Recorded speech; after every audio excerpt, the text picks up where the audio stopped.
In a time when kingdoms clashed and blood stained the earth, there were those whose love defied all boundaries. It was the 16th century, and the winds of war swept across Europe. Amongst the chaos, two souls destined for greatness and tragedy found each other. He was a noble knight, a man of high status, born into a life of duty and honor. His family was powerful, with lands and wealth, and his name was known across the land. But there was something more to him. Beneath the armor and the fine clothes, he carried a heavy burden. The heart that beat within him was torn between his duty to his family and his desires for something far more forbidden. She, on the other hand, was a woman of simple origins. Born into a poor family, she worked as a seamstress in a quiet town, far removed from the power and politics of the court. She had no title, no wealth, and yet there was something extraordinary about her. She had a fire in her soul that could not be extinguished. She lived her life with a quiet grace, but beneath that calm exterior, she dreamed of a life beyond the confines of her station. Their paths crossed by chance at a grand banquet held in honor of the noble families of the region. It was a night of celebration, but for them, it was a night of destiny. Their eyes met across the room, and for a fleeting moment, the noise and chaos of the world around them seemed to fade away. In that instant, nothing else mattered. But such a love, born in a time of turmoil, could never be simple. The world around them was changing, and the pressure of their respective roles in society would never allow them to truly be together. There were whispers in the shadows, enemies at every corner, and the constant threat of war looming over them. As they exchanged stolen glances and quiet words, the question echoed in their minds. Could their love survive in a world torn apart by war and society's unyielding expectations? In this chapter, we are introduced to the two main characters, their backgrounds, and the world they live in. It is a time of great upheaval, where love, class, and duty collide. The story of this forbidden love is set against the backdrop of war, societal expectations, and the struggles of two individuals fighting for a love that should not be. This chapter sets the tone for the journey ahead, filled with passion, danger, and an uncertain future. The world they lived in was divided, not just by the vast landscapes that separated villages from grand estates, but by an invisible line drawn through the very fabric of society. For some, birthright determined their worth, their path, and their future. For others like her, it was simply a matter of survival. He was Sir Edmund, a knight born to the nobility. His life was dictated by the rules of the aristocracy, where titles were inherited and land was the currency of power. The son of Lord Alistair, a man whose name struck fear and respect in equal measure, Sir Edmund carried the heavy responsibility of continuing the family's legacy. His days were filled with battle strategies, political alliances, and the endless demands of his father's household. She, on the other hand, was Isabelle, a simple seamstress who lived in the shadow of the great estates. Her father had been a farmer, and her mother had passed away when she was young. With no inheritance or wealth, Isabelle had to rely on her skills to make a living. Her days were spent in the quiet of her humble cottage, surrounded by fabric and thread, dreaming of a life far beyond the constraints of her status. Their worlds were as different as night and day. Sir Edmund's life was filled with the glitter of the court and the demands of his noble birth, while Isabelle's was spent in the solitude of her craft, far removed from the grandeur of high society. It was at a grand banquet, hosted by Lord Alistair, that their worlds collided. Isabelle had been hired to provide the finest dresses for the women of the court, and she found herself among the glittering nobles, standing in the shadows unnoticed. She was used to being invisible, her presence overlooked in the sea of high-born faces. But that night was different. Sir Edmund, unlike his peers, had grown weary of the endless games of court politics. He sought something real, something pure amidst the pretense of nobility. As his gaze swept over the crowded ballroom, it landed on Isabelle, standing at the edge, a silent observer of the festivities. There was something about her that caught his attention. It wasn't her beauty, though she was undeniably striking. It was the quiet confidence in her demeanor, the way she stood apart from the others, unaffected by the pomp and circumstance of the court. She was not of their world, yet she seemed untouched by the weight of her station. Their eyes met for a brief moment, and in that instant, everything else faded away. Sir Edmund knew in his heart that this was not just a passing glance. This was a moment that could change everything. But as quickly as their gazes locked, the reality of their worlds returned. He was a noble knight with duties, a man bound by his family's expectations. She was a seamstress, a woman of humble origins, far beneath him in the eyes of society. Despite the differences that separated them, there was a spark, a connection that neither of them could explain. They knew the risks of pursuing such a connection, but neither could deny the pull that drew them together. Isabelle too felt it, though she tried to push the feeling away. She was no stranger to the expectations placed on women of her rank. She knew that society would never accept their love, but her heart, however much she tried to suppress it, yearned for something more. The unspoken truth lingered between them, unacknowledged but undeniable. As the night wore on and the banquet continued, their brief encounter remained etched in both of their minds. Sir Edmund could not shake the image of Isabelle, standing in the shadows, as if she belonged to a different world entirely. It was a world that he, for all his power and title, could never fully understand or belong to. For Isabelle, the night was a bittersweet memory. She returned to her humble life, back to her sewing, but the memory of Sir Edmund's gaze haunted her. It was a look that promised nothing and everything at once, a reminder that there were worlds beyond her reach, and yet, for a fleeting moment, they had touched. This chapter explores the divide between the two lovers, highlighting the vast difference in their social statuses.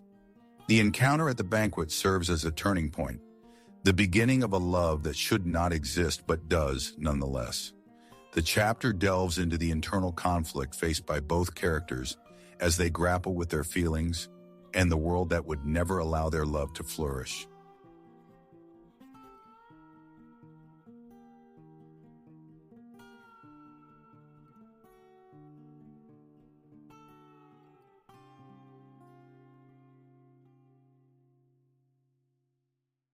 The days that followed their first meeting were filled with an unspoken tension. Sir Edmund and Isabelle had both returned to their separate lives, yet their minds were consumed by the encounter that had shifted the course of their fates. Though they had barely spoken, the brief exchange of glances and the unacknowledged connection between them remained in their hearts. They both knew it was dangerous to feel this way, but neither could resist the pull that had begun to weave itself into their lives. For Sir Edmund, the weight of his noble duties was a constant reminder of the chasm between him and Isabelle. His life was one of obligation to his family, to his title, to his role in the kingdom. As a knight, his future was dictated by the kingdom's needs and the will of his father, Lord Alistair. But even as he threw himself into training and matters of state, he could not shake the memory of her soft smile, the way her eyes seemed to understand him in a way no one else did. Isabelle, too, was struggling with her own thoughts. The life of a seamstress was all she had ever known. She had accepted her place in the world, never daring to dream of anything beyond the limits of her station. And yet, in her heart, she could not forget the moment when Sir Edmund's eyes met hers. She had felt something stir within her, a longing for a life that was far beyond the humble village where she lived. It was a dream she knew she could never afford to have. Despite their differences, they both knew they could not forget the promise made in the briefest of moments. There was something deep within them that felt as though they were meant to be together. It was not just attraction, It was a promise, an unspoken vow between two worlds that could never meet. They found ways to see each other, though they did so in secret. Sir Edmund would ride into the village under the guise of visiting a friend, or perhaps to inspect the land his family owned in the area. Isabelle, always the humble servant, would come to town for supplies or to deliver finished garments to the noble families. Their meetings were fleeting, often in the quiet corners of the village, away from prying eyes. There, amidst the fields or under the cover of twilight, they could speak freely. But even in these private moments, the weight of their situation hung heavy between them. Isabelle knew the risk she was taking. Her connection with Sir Edmund could destroy her reputation, ruin her family's standing. The village was full of gossip, and the nobility, especially Lord Alistair, would never tolerate such a union. She could lose everything, the only life she knew, the safety of her home, her dignity. For Sir Edmund, the danger was just as real. If anyone discovered his secret meetings with a commoner, the consequences would be severe. His father, Lord Alistair, had already chosen a bride for him, a lady of noble birth, someone who could further cement the family's power and influence. His duty to his family and the kingdom was clear. He was bound by duty to marry well, to secure alliances, and to uphold his family's legacy. But neither could deny the bond that had formed between them. They talked of dreams and hopes, of a future they both knew was impossible.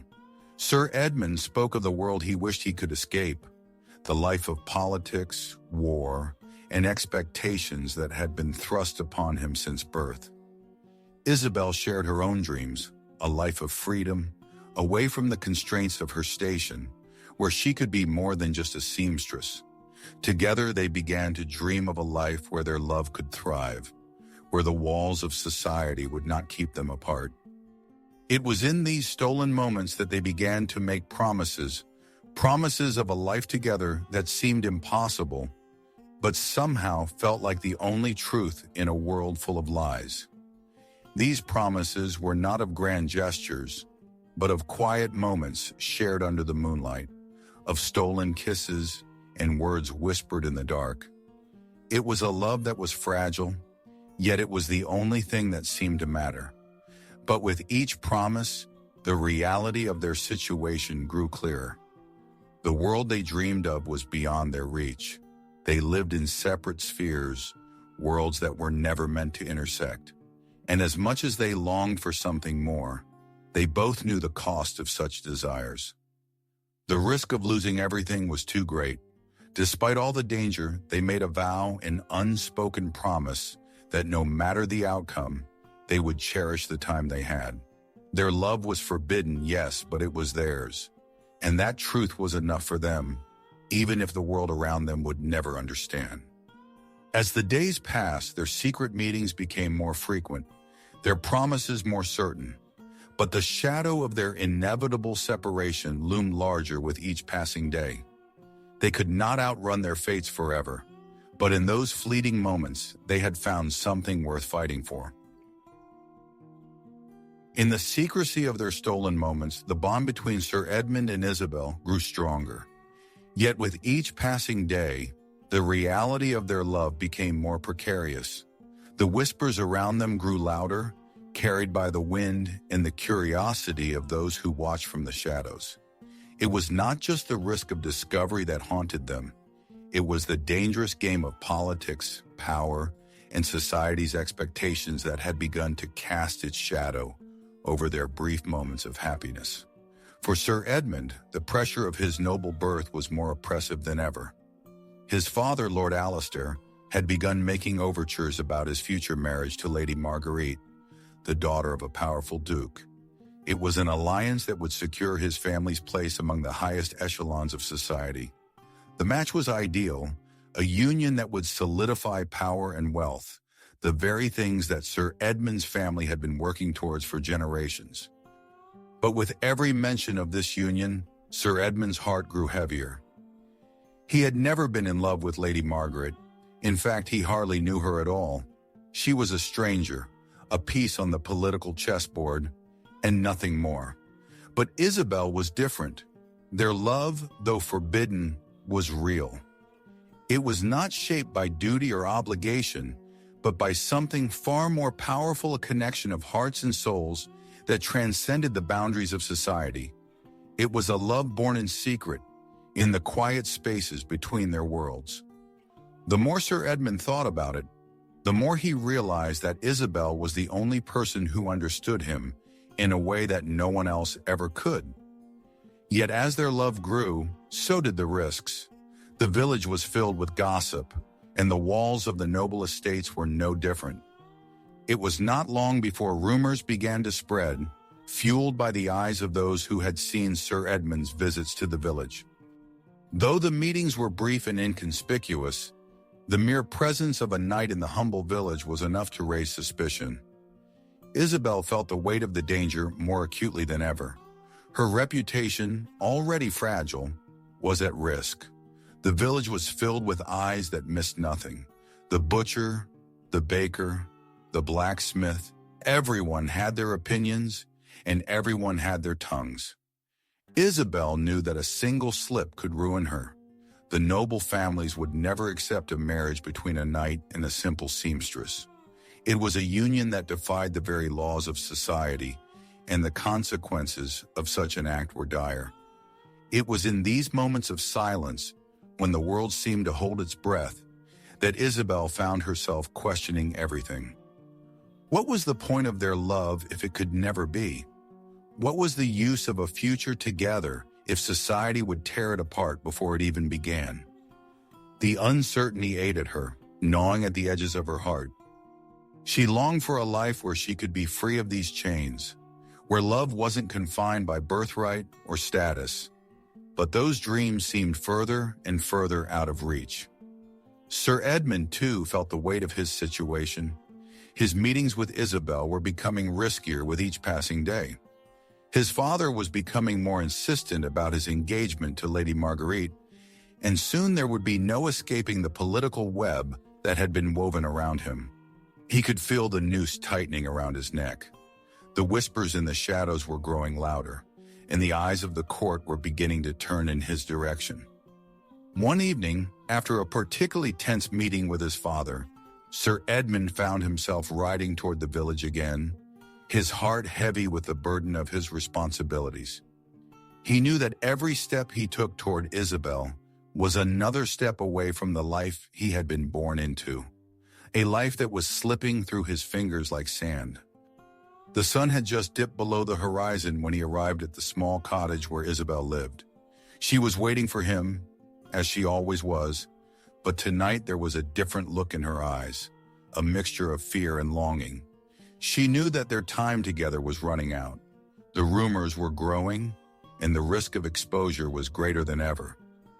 They spoke in hurried whispers, their words quick and desperate. "I can't keep doing this, Edmund," Isabelle said, her voice trembling with emotion.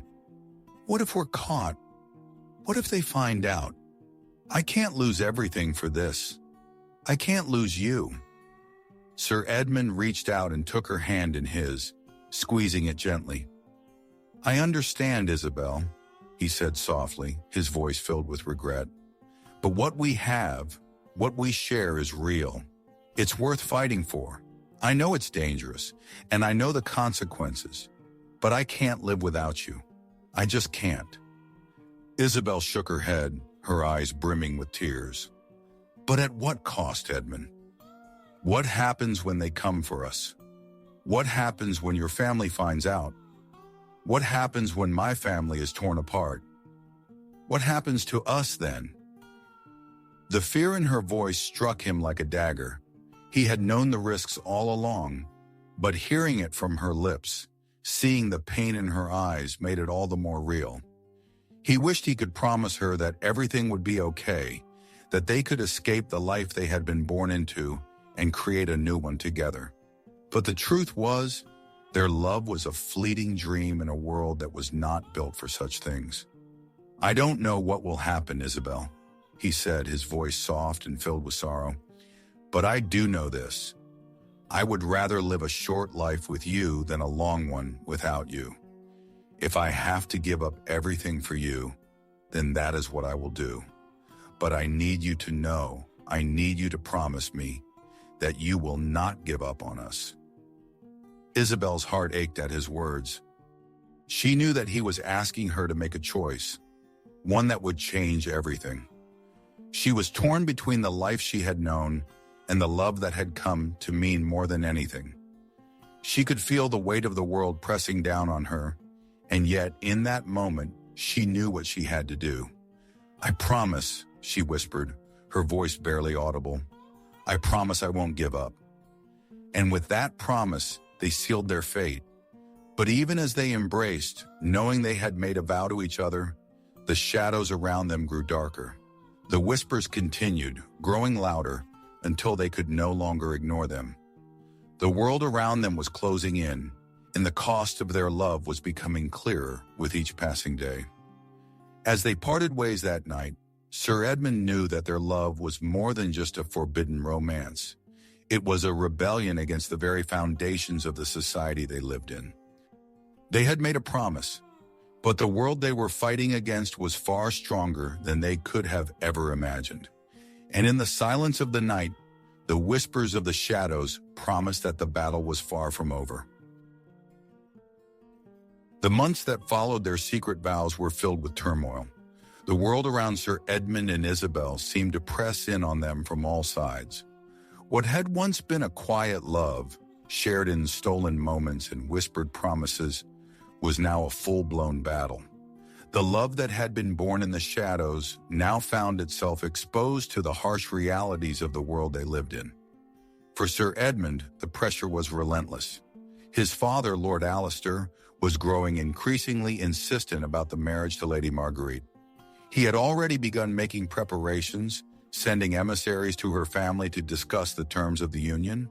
Sir Edmund's future was being decided for him, and the more he resisted, the more his father tightened his grip on him. The weight of his family's expectations bore down on him like a crushing weight. His duty to the family and the kingdom, his sense of honor as a knight, all dictated that he marry Lady Marguerite. But none of that mattered when he thought of Isabelle. Every time he saw her, every time their eyes met, all those obligations, all those expectations seemed to fade away. It was as though nothing else existed but her. Yet he knew the consequences.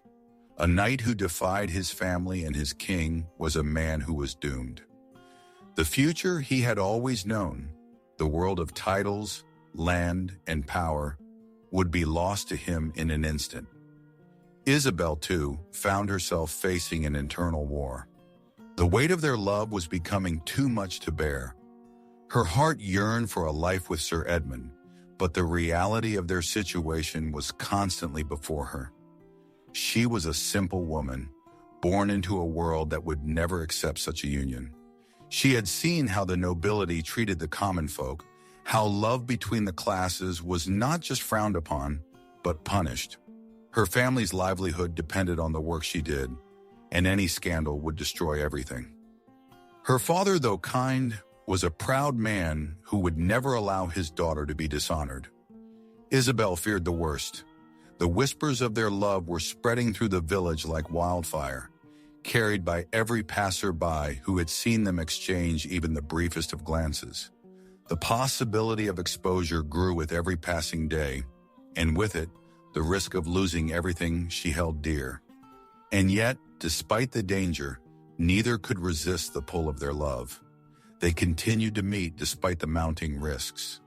Their secret meetings became more frequent, their stolen moments more desperate. In the quiet hours of the night, they shared their fears, their dreams, their hopes for a future that seemed so out of reach. It was a dangerous game they played, but neither could stop. The tension was unbearable. Sir Edmund found himself at a crossroads. His father had set a date for his engagement to Lady Marguerite, and the marriage was fast approaching. He knew that he had to make a choice: honor his family and his birthright, or follow his heart and defy everything he had ever known. It was a decision that tore at him, pulling him in two directions at once. The village, too, was on the brink of upheaval. Rumors of the noble knight and the humble seamstress had begun to spread beyond the confines of their secret meetings. Some were shocked by the possibility of such a union, while others were excited by the prospect of a love story that defied the rules. But there were also those who were determined to see it destroyed. Gossip ran rampant, fueled by jealousy, fear, and the deep-seated belief that love between the classes was unnatural and wrong. One night, as Sir Edmund rode to meet Isabelle, he found himself confronted by a group of villagers. They had heard the rumors, seen his visits, and they were not pleased. They demanded to know the truth. What was the relationship between the knight and the seamstress? Why was a man of noble blood associating with someone so far beneath him? The villagers were angry, scared, and determined to expose the secret that had been brewing in the shadows. Sir Edmund, though his heart ached, knew that he could not let his love for Isabelle be the cause of such division. He dismounted from his horse and faced the group, his hand resting on the hilt of his sword, though he knew he would never use it against them. "I will not deny what I feel," he said, his voice steady but filled with emotion. "But this love, this connection, is mine. It is not for you to judge, and it is not for you to destroy." The villagers were not convinced. They were angry, confused, and desperate to protect their own way of life. The truth was too much for them to bear, too dangerous to allow. "You are a knight," one of the men spat. "You belong to the nobility. How can you soil your name with a commoner?" Sir Edmund's gaze hardened, but he kept his voice calm. "I belong to no one but myself, and I will love who I choose, no matter what you or anyone else thinks." The confrontation ended in chaos. Sir Edmund left the village, his heart heavy but resolute. He knew that he had made a stand, but the battle was far from over. For Isabelle, the events of that night only deepened her fears. She knew that the world around them was closing in, that their love could not survive much longer in such a hostile environment. The pressure was mounting, and soon one of them would have to make a decision. It was at this point that Sir Edmund realized the full extent of the battle he was fighting. It was not just a war against his family's expectations or the societal pressures that had shaped his life. It was a battle for his own happiness, for the right to choose his own path, to live and love freely. It was a battle that could cost him everything, but it was a battle he was willing to fight. The future was uncertain, but one thing was clear. The battle for their love had only just begun. The days grew longer as Sir Edmund's dilemma reached its boiling point. The pressure from all sides, his family, society, and even his own heart became nearly unbearable. The time had come for him to make a decision, and every passing moment seemed to weigh heavier on his soul. The stakes had never been higher. His love for Isabelle, a love that was forbidden and dangerous, or the legacy of his family, a legacy that demanded he marry Lady Marguerite and fulfill his duty as a nobleman. His father, Lord Alistair, had become more insistent with each passing day. The engagement to Lady Marguerite had been arranged, and the wedding was set to take place within weeks. Sir Edmund's family expected him to marry her, to solidify their place in the political and social hierarchy, and to continue the family's proud traditions. It was not just a marriage, it was an alliance that would secure the future of their bloodline, cementing their influence for generations to come. But Sir Edmund could not stop thinking of Isabelle. The love they shared, though fleeting, was the only thing that had ever felt real in his life. It was not born out of duty or convenience, but from a genuine connection between two souls who had been pulled together by something greater than themselves. In Isabelle, he saw a life of freedom, a life without the weight of expectations or the shackles of society. She was the only person who truly understood him, the only one who could offer him a love that was not tainted by obligation. The choice seemed clear in some ways. He could walk away from his family's expectations, leave the world of politics, power, and wealth behind, and choose a life with Isabelle. But that life came with consequences. The moment he defied his family, he would be ostracized from his own world. The wealth, the land, the title, all of it would be stripped away. He would become a man without a name, a knight without honor. His future would be uncertain, and the security he had always known would be gone. The alternative was no easier. Marrying Lady Marguerite would mean a life of comfort, power, and respect. It would mean fulfilling his duty as a son, a nobleman, and a knight. He would have wealth, influence, and a legacy to pass down to future generations. But it would also mean a life without Isabelle, a life filled with the emptiness of obligation and duty, a life where he would always wonder what could have been. The battle raged inside him, pulling him in two directions. On one side, the duty to his family and the legacy of his name called to him, urging him to take his place among the nobility, to fulfill the expectations placed upon him. On the other side, the love he felt for Isabelle tugged at his heart, promising a life of passion and freedom, but one that was uncertain and fraught with danger. One evening, as Sir Edmund stood at the edge of the family estate, gazing out at the sprawling lands that would one day be his, he felt the weight of his decision bearing down on him. The sun was setting, casting a warm glow over the hills, and the world seemed to stand still for a moment. It was in this stillness that he realized the true cost of his choices. If he chose Isabelle, he would be choosing a life of love, but he would be giving up everything he had ever known: the title, the respect, the wealth. His life would be a struggle, a life of uncertainty and hardship, but it would be a life lived on his own terms. If he chose to marry Lady Marguerite, he would secure his future, but at the cost of his own happiness. The love he shared with Isabelle would be lost, and he would live out his days in a marriage of convenience, forever wondering what might have been. The decision haunted him. It was a choice between a life of love and passion or a life of duty and legacy. Both paths had their merits, but neither offered the fulfillment he longed for. He knew that no matter what he chose, he would lose something precious. That night he rode to the village to meet Isabelle. The world around them seemed to fade away as they found solace in each other's presence. They did not speak of the future, nor did they acknowledge the growing storm on the horizon. Instead, they held each other, finding comfort in the love they had shared, even if only for a short time. "I can't do this anymore, Isabelle," Sir Edmund said, his voice filled with sorrow. "I can't live this way, torn between two worlds. I don't know what to do. The future feels like a prison." Isabelle looked at him, her heart aching.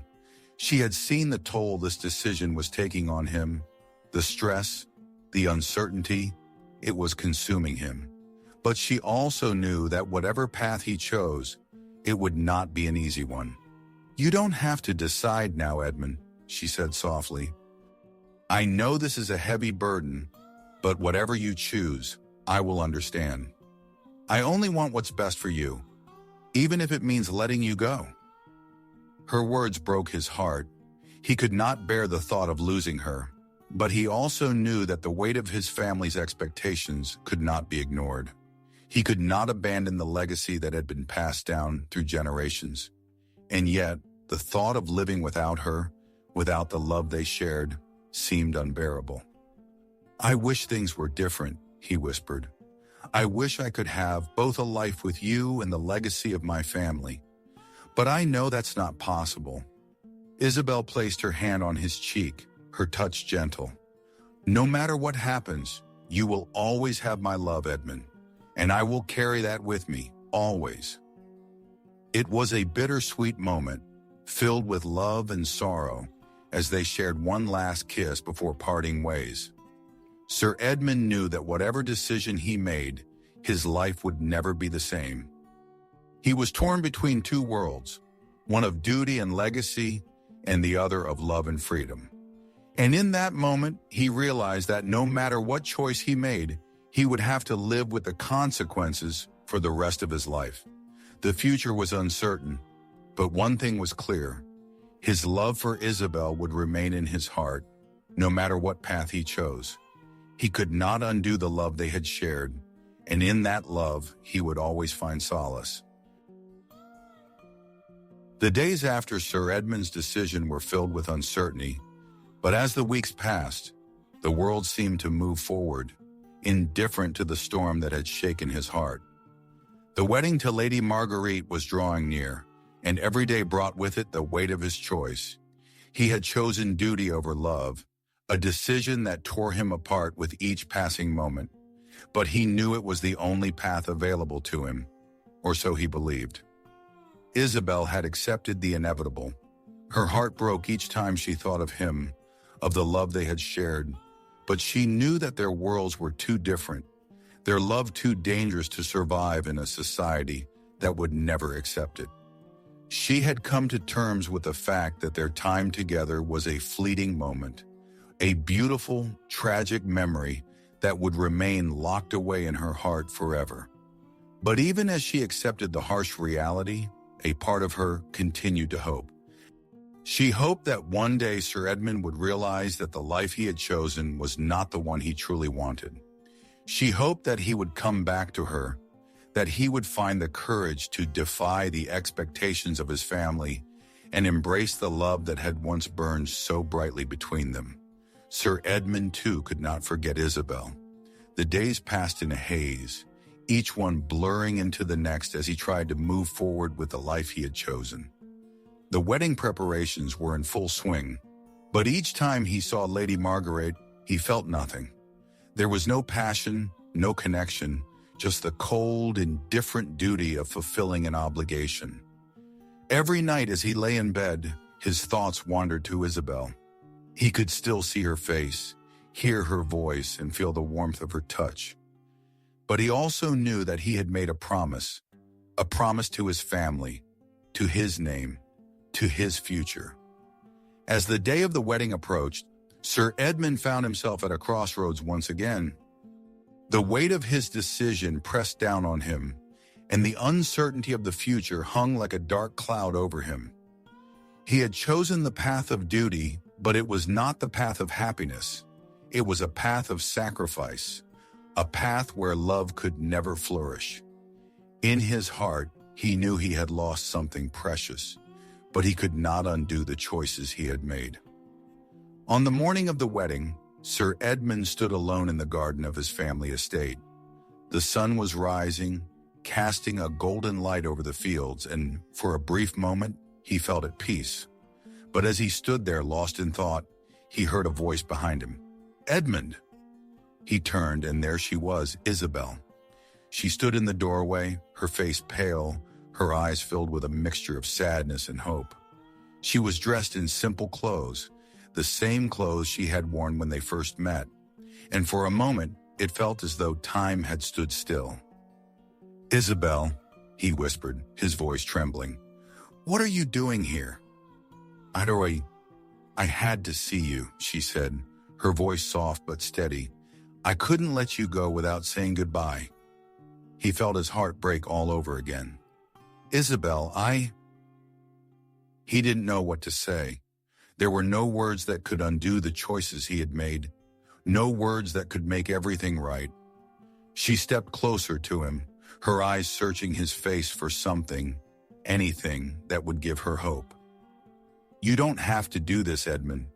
You don't have to marry her. We can have a life together, a life away from all of this. We can leave and build something real.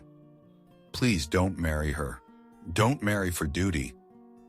He shook his head, unable to look her in the eyes. "I have made my choice, Isabelle. It's too late. I can't turn back now." Tears welled up in her eyes, but she blinked them away, forcing herself to remain strong. "Then I will never forget you, Edmund. I will carry you with me always, but I will not wait for a future that will never come." They stood there in silence for a long moment, the world around them seeming to disappear as they held each other's gaze.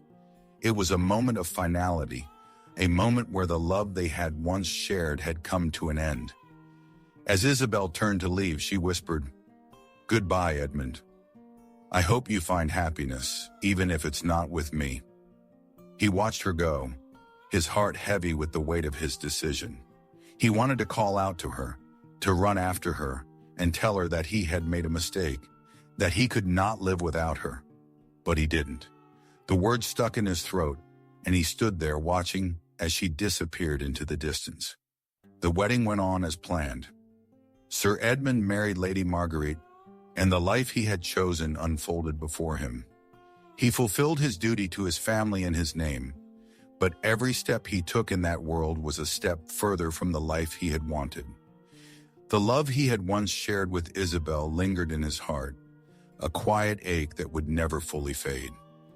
As the years passed, Sir Edmund continued to live the life that had been dictated for him. He built a legacy, he gained influence, but he never forgot Isabelle. Every so often, he would find himself standing in the same garden, staring out at the horizon, wondering what might have been.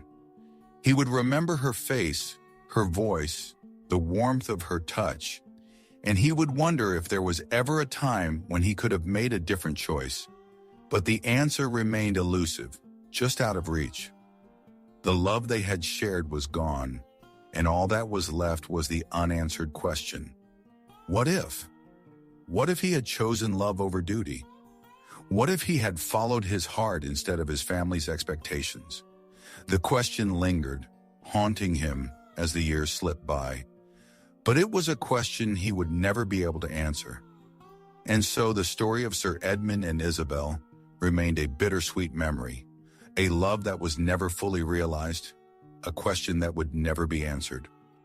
The love they had shared was a fleeting moment in time, and though it would live on in their hearts, it would never be enough to change the course of their lives.